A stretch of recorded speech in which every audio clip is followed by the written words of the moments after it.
What's up, Roxstars? It's Rox with a little bit of talk about what's at the top of the blog, so let's get to it. All right, Roxstars, so first up, we want to send a special prayer out to our New Orleans Roxstars. Louisiana suffered a tornado a couple of days ago. The governor declared a state of emergency as this tornado ripped through New Orleans. This place just cannot catch a break. Now, there were no deaths, thank God, at least none that I know of so far, but there were 25 injuries. They said that this was in eastern New Orleans. It had the most damage. A town called Killian, which is in the Livingston Parish. So they got the most damage.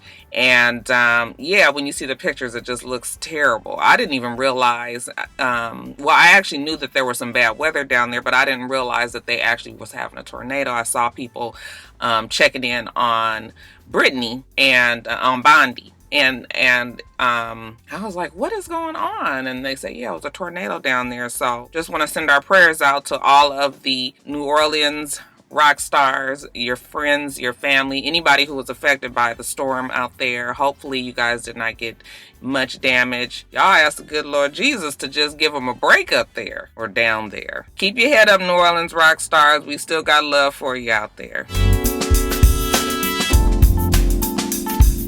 2 minutes on Trump. That's all y'all gonna get today. I don't even know what we need to talk about. It's just this, consistent ignorance of your president. But, yeah, people are all up in arms about Betsy being, confirmed as the, head of the education department. We just got news yesterday that Jeff Sessions was confirmed as the attorney general. And, yeah, I mean, what can you do at this point? Okay, you just got to roll with the fucking punches. Now, of course, Elizabeth Warren has been giving them the blues, and she did put out a warning yesterday that if, Jeff Sessions thinks that he's going to be trying to rewrite laws and overlooking the Constitution just to further his own agenda, then, we will be speaking back. We will be pushing back, and we will be demanding some change there. But it's just ridiculous. It's just ridiculous. Betsy DeVos, who has no knowledge of nothing, who obviously bought her way into that position.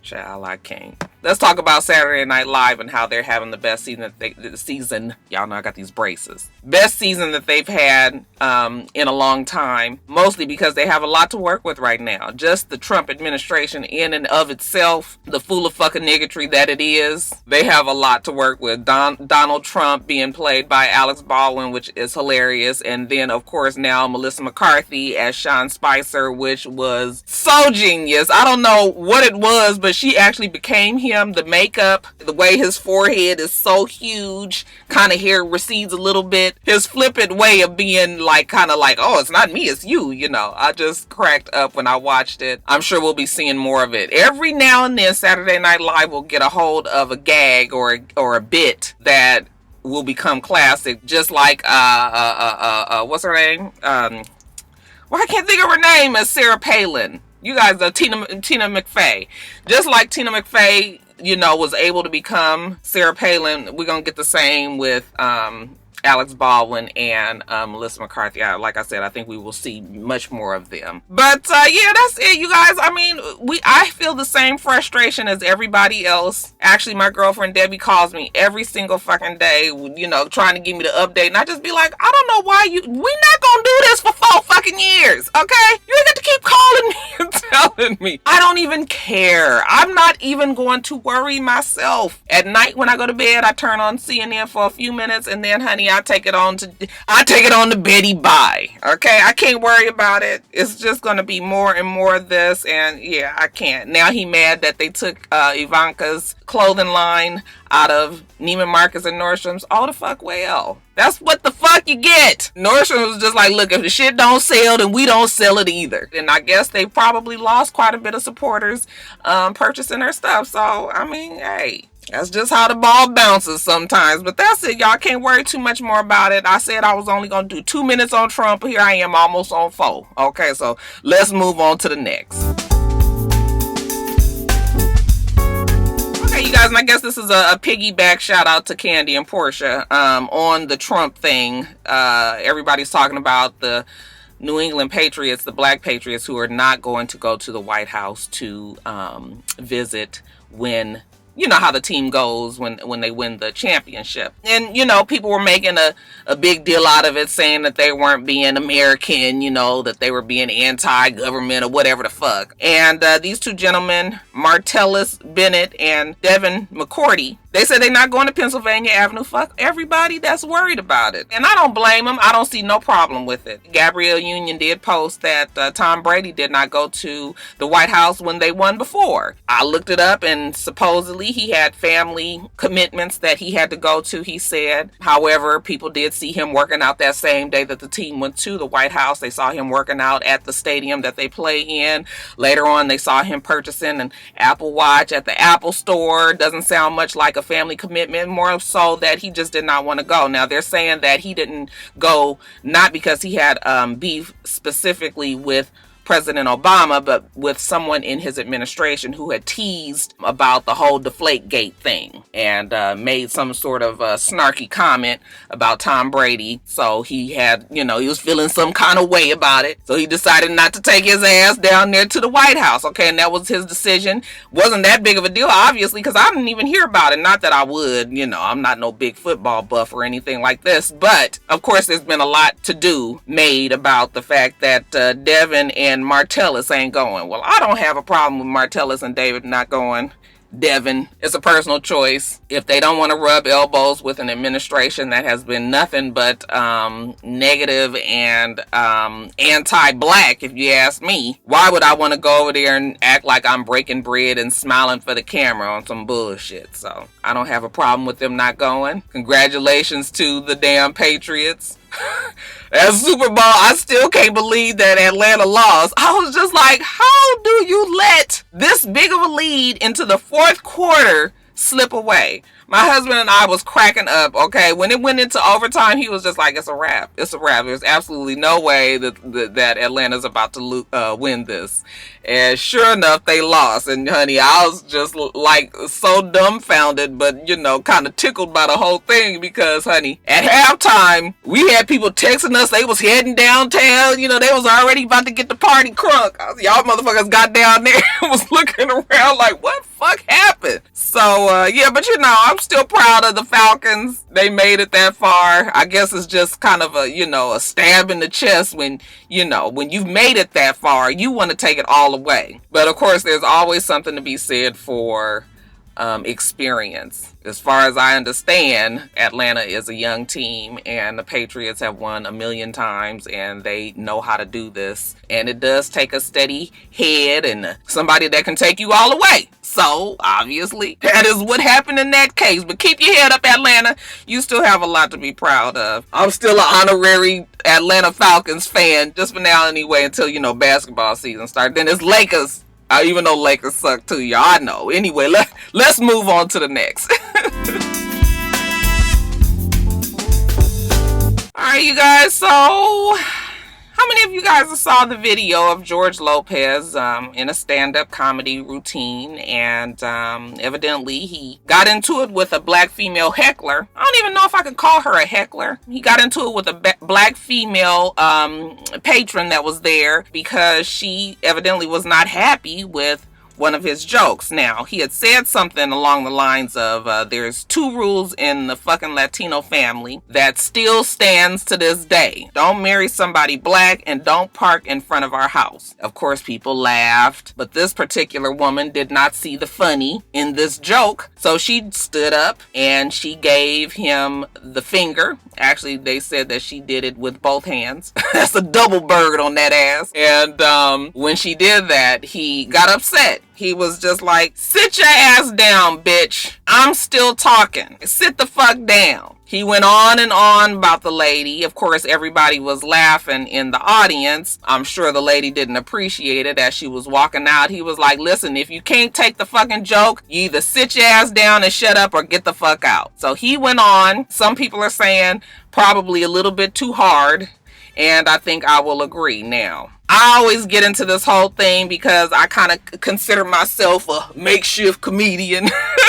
I'm not really a comedian, but I really do understand the fact that comedians get a little bit more leeway because, you know, they talk about shit, they laugh and joke about things that may be offensive, okay? Equal opportunity offenders is what comedians usually are. Okay, the problem comes is when they start to harp on you know, one certain type of person or race, and then you get labeled as like a racist comic or something like that. Not that, what's her name, Amy? Not that she's being labeled as a racist comic, but she's getting some bad feedback lately, and it's got something to do around the lines of race. But anyway, it's so bad for comedians right now because everybody is so extra sensitive and it's sort of in this kind of touchy-feely, you got to be politically correct.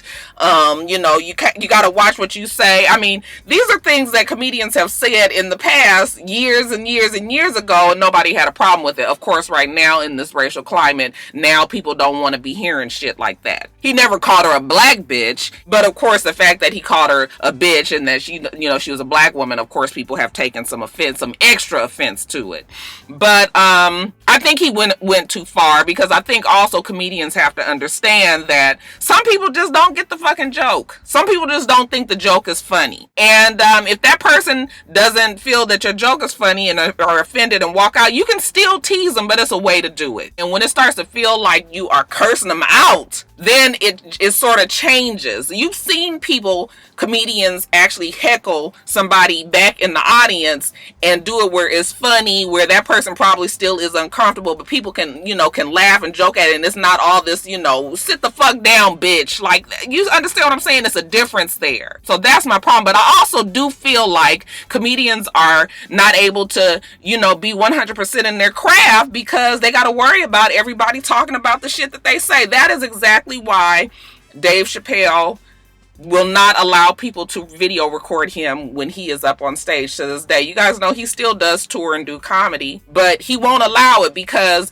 these things get recorded and then they get put on social media, and then it's just out there and it's just a mess now. You got to try to rein it back in and all of that. So I feel sorry for comedians because I don't know if it'll ever go back to the way that it used to be, but they just don't have the freedoms that they used to be able to have. The same with Steve Harvey, who I cannot stand. He had done this joke about Asian men, and you know, clearly it was a joke. It was probably in bad taste, but a lot of jokes are in bad taste. You know, then he had to go back and apologize. And so then it's this whole thing where, you know, comedians, you know, even I feel it sometimes on here, and I keep on saying I'm just makeshift, little teeny weeny comedian. But a lot of times, sometimes I'll say shit, and then I feel like I got to go back and be saying in the comments like, fuck, it was a joke. All right. And I think that I really try to tiptoe around the shit. Like, when I'm just talking to my girlfriends and the things that we say or that I say that we laugh and joke about, it's like some of the things absolutely no way I could get on here and say.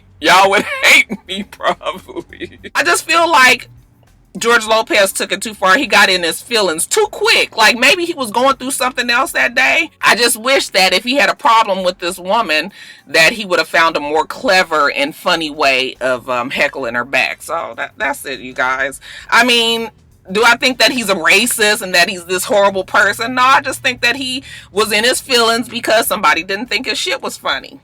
That's it. That's it. What do you guys think? Leave it in the comments below. Alright, you guys, how many of you guys know who Woody McClain is? That is the young man who played Bobby Brown in the New Edition story, the movie that was made for BET. He did a fantastic job. I have been following Woody, who's also known as Woody the Great on Instagram, for some years now. He was a Vine comedian. He was a Vine video comedian. And then when Instagram became big and popping and Vine kind of faded away, that's when I found him on Instagram.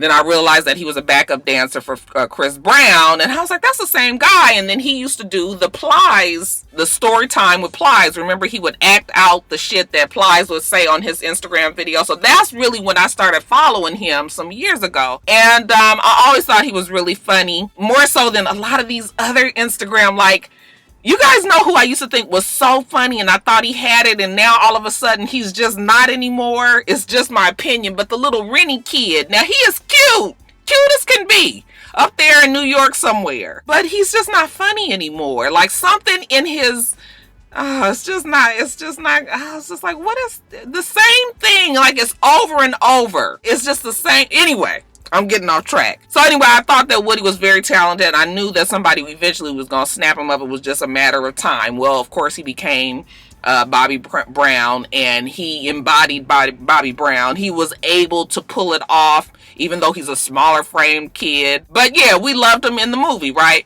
Well, of course, after he was in the movie, people started to go back into his tweets and see what they can pull up on him. I was like, note to self, let me go back and take all my shit off my tweets that I talked about people, just in case a bitch come up one day. But they found some tweets back 6-7 years ago when he was somewhere around the age of 21 years old, where he was saying something along the lines of white is right, black girls are so overrated, and certain things like that. Now, again, we're in this racial climate, right? We as black women have to deal with being probably treated as the bottom of the barrel and being talked about and disrespected and all of that. So you gotta understand where we as black women are when we read some shit like that. That shit bothers the fuck out of us. So when I read that, I said, wow, that's unfortunate that he said that. But then I had to try to think about it in the context of the tweet. Okay, this is 6-7 years ago. He's 21 years old. He's young. When I read the tweets, it almost made me feel like something had happened for him to just put that out there. Maybe he was mad at his girlfriend right then. Maybe somebody had said something, and he was, joking about it. I just didn't take it in that way, because everything, if you followed him all this time, he's always been quite the black artist, and he's had black women around him. I didn't know he had a black girlfriend, but of course he's come out now and said, you know what, I've had a black girlfriend for 10 years, and this, that, and the other. Then he started to try to kind of imply that it was a made-up tweet. I didn't think it was a made-up tweet, and I didn't think that that's what he needed to say. I think what he needed to say was, I was just joking, or I was mad, but you know how these things go. Social media blows shit up. So then it gets to be so big where you can't even explain it away, because now people not even listening. Yeah, it's unfortunate that he said that, but you say shit in the moment, and then when it comes back to bite you in the ass, then you regret it. Like, that's why I know I need to get that Oprah post off. When I said Oprah still looked the same. Bitch, y'all know Oprah still look the same. Stop it. But I just can kind of already feel like one day I'm gonna be out there and somebody gonna pull back that tweet and be like, y'all, bitch, you said Oprah was still fat. But so I can kind of understand. I just would hope that he now understands that saying those type of things are hurtful. You have to realize that there are some great, fantastic black women out there. Your mama black, okay? She gotta be black, because a nigga is black, all right? And I'm talking about, chocolate. So I understand why women felt the way that they did. I am a way more understanding person, though. And so I can't get mad when people, go off on him about it. Just hopefully he'll learn. You can't say shit like that, okay? Just certain things you just don't need to say.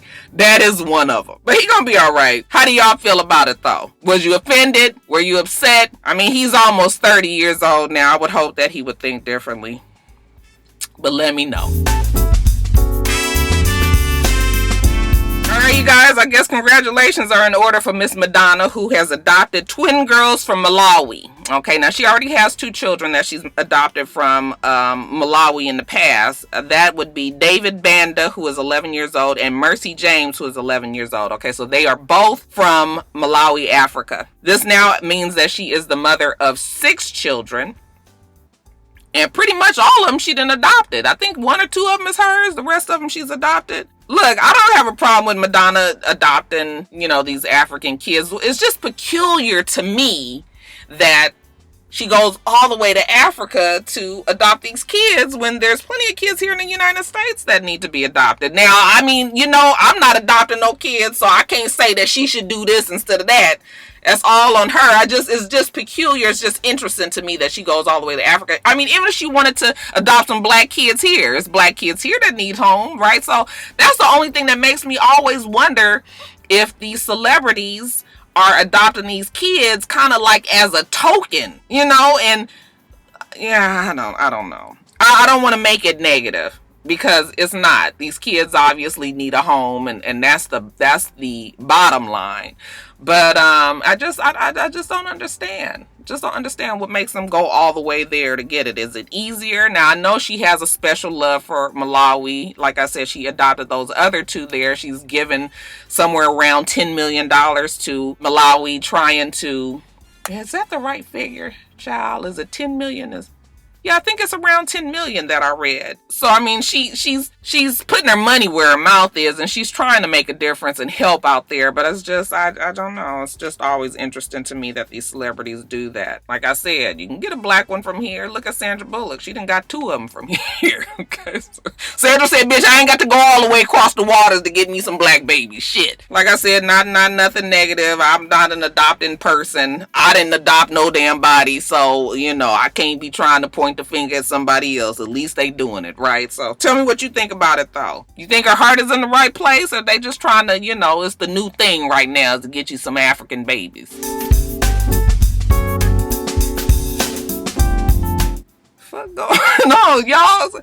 Something is happening over there. Anyway, Beyonce, your girl, she finds herself being sued once again, this time by the estate of Messy Maya. How many of you guys miss Messy Maya? I tell you, those were some great YouTube days, just watching Messy Maya. I remember when Formation came out and I heard his voice on the beginning of the song. Immediately, my heart warmed because I feel like his legacy is being kept alive. It was such a sad story, the fact that he had been killed, and, he just seemed like he was right on the rise, right at the beginning when YouTube was really not, everybody wasn't on it and people weren't vlogging like that. I mean, he was like the beginning of this thing that people do now, and it's too bad because a lot of people don't even know how fucking hilarious Messy Maya was. Shit started to get a little crazy towards the end, and you started to see him kind of not being able to handle some of the fame, that local fame, that he was getting from it. But anyway, yes, I loved Messy Maya. Anyway, when Beyonce put him on the song, I was like, that is really cool because, she was trying to kind of pay homage to her whole Creole roots and, what had happened down in New Orleans, and Messy Maya is very much New Orleans. Okay, so it was good. All good. Well, now the family is saying that she didn't get clearance, and she put his voice on the song without paying them, or at least getting the okay. Of course, we all know that means getting some money from them. Now, I don't know what to think about this because I've heard stories about this with Beyonce in the past. I just can't imagine somebody of her caliber just ignoring the laws, or ignoring and just taking somebody's voice and putting it on her song without giving some sort of something to the family or getting the okay. So the story is weird to me, but maybe I can't even say maybe she thought because he's dead she can do it. I just know that there are copyright laws that say that you can't just pick somebody's voice up and put it on your shit. So I'm having a hard time believing that they did that, but obviously it happens. We've heard plenty of stories about people suing because their shit was used without the okay. That was Peter Guns' whole big story. That's why Peter Guns was so broke, because remember they did the song. What song was it that they did and they didn't get clearance? What was their big song? I can't think of it. It's old fucking brain, y'all. But it was the same story. Like, they had this huge ass hit and they couldn't get the money because they didn't get clearance. And so they was using this. Anyway, if she did not pay the people, I just say, Beyonce, break them off a little something. Okay, just give them some money. Now, 20 million, not in a million years will you get that much. You asking for way. Did she even make that much on that album? What did that album do? 20 million, you doing too much. Okay, maybe they thought that they would shoot for the fucking stars, so some they land somewhere around, the middle atmosphere. But, yeah, I mean, if the story is intact and true, then she needs to go on and give him something. I just have a hard time believing it. Y'all, my rock stars out there that's in that industry, that's in the whole music and all of that. Y'all tell me, does this happen? Do you believe it? Do you think that Beyonce owes these people some money? Give me the laws on how this shit go down, okay? Because I can't make a decision on it one way or the other. All I know is if you did do it, Beyonce, get him some money. Get him out your hair, girl. You guys saw the white side of Maxwell, the one who said that human lives matter, which might as well just say all lives matter. Back in a couple of months ago, y'all remember when he did that, pissed everybody the fuck off? Well, he's at it again. Yeah. I don't really know what Maxwell is going through. I used to love me some Maxwell. This new Maxwell, though, I can't get ready for. Okay, I told you that last CD was some bullshit. I understand it's a trilogy, so we got even one more coming. I don't even know what to expect on that shit. But whatever. Maxwell, he was feeling like he wanted to express to you guys his feelings about Black History Month. So he took to his Twitter and he said, Black History Month, it should be about all races. We shouldn't just single it out to only black people. Black people don't even all look the same. I don't look like the typical black. There's plenty of black people out there that don't look like the typical black. So we need to make this be about everybody. And now I'm paraphrasing for y'all. I'm bringing it down like this. But that was the general consensus of what he felt at the time. And I said, what the fuck is wrong with Maxwell? Like, how do you not understand what the damn Black History Month is for? That's why it's called Black. Because we don't learn shit about us no rest of the time. Can we at least get these 28 fucking days? Now you want to change it to... You might as well not have it then. And what does this mean about not all black people look typical black? You still black, right? You still considered black. So...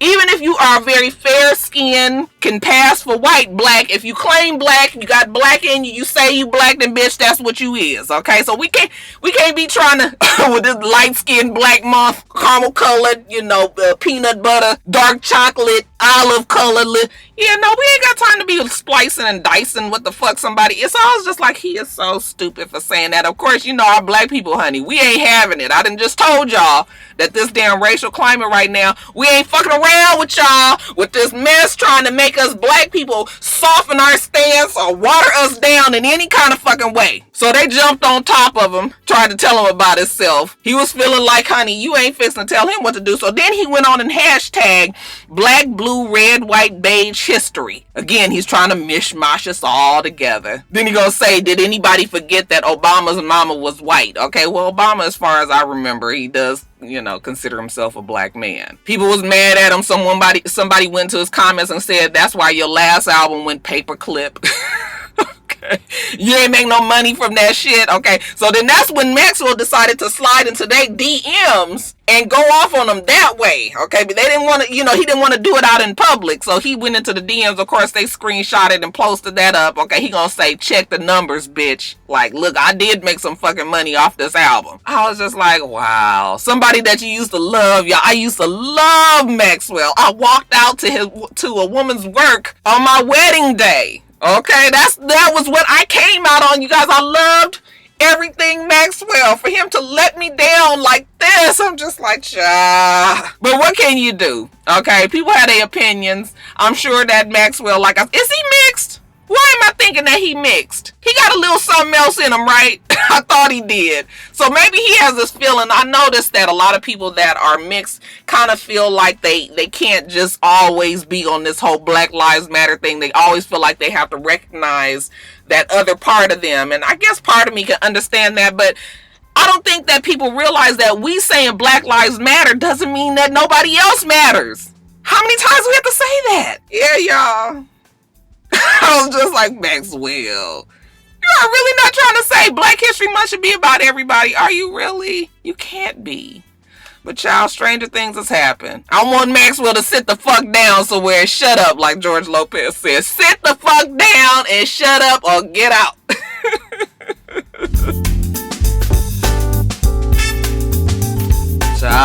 We living in the last days when you get a story that Katherine Jackson is being abused by somebody in her own family. What the fuck is going on? Child, they say that Katherine's nephew, Trent Lamar Jackson, I'm still trying to find out who damn child is Trent Lamar Jackson. Who the fuck is he? I guess this is one of her brothers or sisters' kids.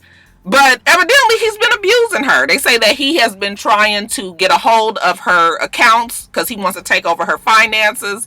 And they also say that he's been trying to keep her apart from the family. So I was just like, who the fuck is this Trent? And you got 15,000 kids, grandkids. Why are they even allowing this woman to be treated this way by this man? It's plenty enough money around there for them to get this together and get Trent the fuck up out of there. So I'm not understanding the full story. Now, Katherine is 86 years old. Katherine has control over the estate. Well, she doesn't have control over Michael Jackson's estate, but she's part of that. You know, they give her the money, the estate gives her money, and then she's got, you know, she watches the Michael Jackson's kids or something like that. I mean, the kids are older now, so she don't have to worry about that too much, but what the fuck is going on when you got all this family and they not taking care of you like that? You know, I read in this article, they saying that Rebbie Jackson is willing to testify that Trent has been willing to testify? Motherfucker, that's my mama. I'll go there. Look, y'all know I'm not no fighter. But if I realize that somebody is trying to do something to my mother, that is going, you know what? Somebody's going to get fucked up. It might be me. It's going to be you. But I'm going to try. We're not going to have that kind of, you can't do that kind of thing. Abusing, they say physically abusing her, pushing her around and doing shit like that. It's something about locked in some closet trying to get away from, oh no, absolutely not. Katherine Jackson is the mother of the Jackson 5. Michael Jackson, Janet Jackson, Rebbie, LaToya. Oh, absolutely not. No.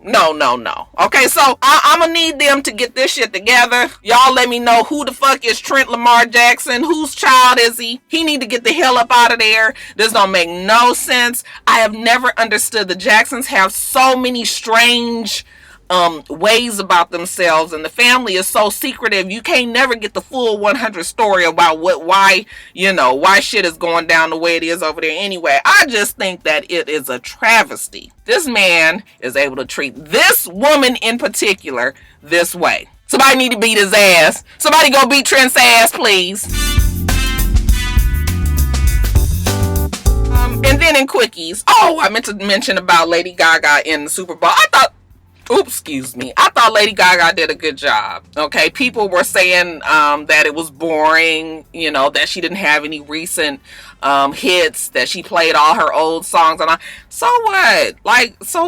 I thought that she did a good job. The fact that she jumped the hill up off that damn cliff up at the top, honey, that was enough for me. I was just like, oh, I wish they would have actually shown her jumping. It was just so scary. And yeah, I'm afraid of heights if I'm outside. So like, I have a special kind of respect for people that can do shit like that, because Roxanne could never. But I thought her performance was fine. I'm not no huge Lady Gaga fan. I like more of the theatrics of Lady Gaga than her music. But all those songs that they sang, I knew all of those, and all of those songs I liked, and so I was fine with it. You know, everybody want to be comparing everybody to Beyonce and saying that, you know. No. Now, was it the best? No. Still, for me, Bruno Mars' Super Bowl halftime show was the best. As of now, it ain't been topped, okay? Beyonce is up there, obviously. Prince, loved when Katy Perry, only because Katy Perry brought Missy Elliott out. Y'all know I couldn't hardly contain myself at the damn Super Bowl party that time. Red Hot Chili Peppers, when they did theirs, I enjoyed them. So there's been some really great Super Bowl performances, okay? So I'm not gonna put her up there with them folks, but I felt that she did good, and I was able to sit there and watch it. I was entertained, and I didn't have a problem with the fact that she's skinny and all. I was just like, what is folks just be...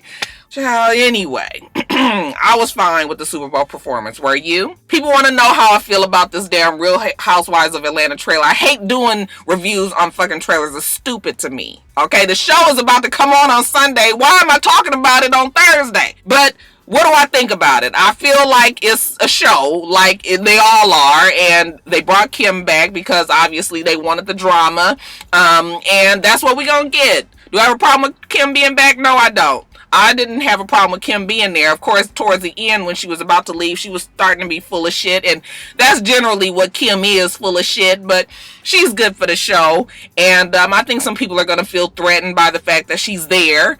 And maybe we need to bring some more of that energy in, because motherfuckers then got super comfortable in their positions and think, you know, that they are the bee's knees. So I don't have a problem with Kim being there. But as far as the reactions to the trailer, like, what the fuck is a commercial? Like, how we gonna watch it in a couple of days. Why am I talking about it now? It's so crazy to me. So we'll talk more about it on Sunday, okay? How about that? Cash me outside. How about that? Ain't y'all sick of that shit? Trey Songz, he's got a new show on VH1. It's called Tremaine the Playboy. Now, I'm not understanding what this show means. They say it's part of this 14 Days of Love on VH1. So the show is going to be on during those 14 days. Am I right? I'm not sure. And then after that, they say it's going to continue on his own personal website. You can watch the rest of the episodes. That's why I'm confused. But it's one of those typical dating shows, just like The Game had and Flavor Flav had, where, you know, and Ray J, where the 17 women are competing for his affections. I'm surprised that he's doing something like this. I'm sure Trey Songz has absolutely no problem getting the affections of any woman out there. People are saying that he's doing it because he has an album that's coming out, so this is part of the promotion.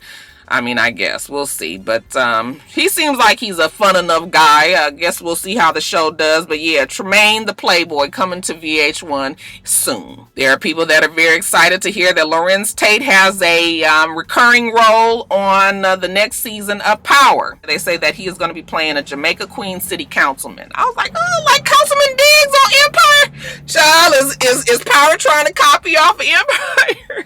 You know how they go back and forth. Anyway, yeah, he'll be on there, so it'll be good to see little teeny tiny meeny miny mishy. He's so fucking little. He's cute as can be, but girl, I know he can't come up to pass about around the titty area. Some of you will be happy to hear that Scotty and Larsa Pippen are back together. Okay, after all the shit that they went through, plenty of stories of supposedly Larsa fucking Future traveling with him and partying with him, and I mean, we know Future ain't want to just be hanging out with the women's.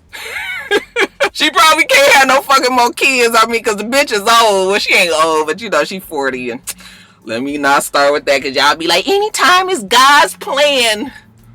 They got back together, and to seal the deal, old Scotty gave her a 14-karat ring as a please baby come back to me gift. Okay, kind of like when Kobe bought Vanessa that ring after he had been raped old girl. Y'all, I love Kobe, but we know he did it, child. Anyway, yeah, so they back together. Could y'all do it after being out there like she was with Future? I mean, could you as a man turn the other cheek and be like, I'm back with my baby and that's all that matters? Scotty, you a good man for that, baby. And then lastly, new couple alert. They're saying that Cardi B and Offset from Migos might be a couple. Okay, we've seen them together at the Super Bowl. They both posted pictures and videos of them sitting in the audience, also in the crowd stands. Is that what they call it, child? Y'all know I ain't no football player person, but he snapped about it proudly. She posted pictures proudly. They are seen holding hands when they're walking through the stadium. So I have never looked at the Migos, and so when I saw the picture of her and him, I was like, oh, y'all know I done told y'all that I'm not one for men with locks. Like, I love when women have locks. I think it's beautiful, but men with locks, actually men with long hair, period, you got to be real fine in the face for me to even pay attention to you. It's just not something that I'm attracted to. So I've never looked at this Migos boy, this Offset boy, in the face, because he don't have locks, but he got like braids, or are they locks? Either like braids or locks or something. But when I saw the picture of the two of them together, I was just like, oh, he's not a bad looking guy. Okay, I was like, oh, they look cute together. They look happy. You know, she to me needs somebody like that. Now, I don't know what his personality is and his character, and I don't know that, but I'm just saying she needs somebody more on that caliber. And what the fuck you with somebody in jail for? It can't do shit for you. Get somebody that's on the up and up at least. And Migos look like they, you know, they going in the right direction right now. So looks like these two might be maybe trying to make something out of a relationship, or are we putting them together prematurely? Once you start taking pictures and posting videos and putting it out there like that, then you already know what everybody's gonna assume. I ain't mad at it though. I think they're cute together.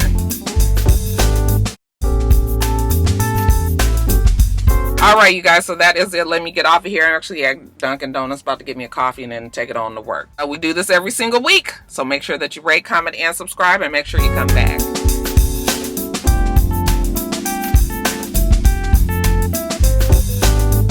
Until next time, Roxstars. Bye.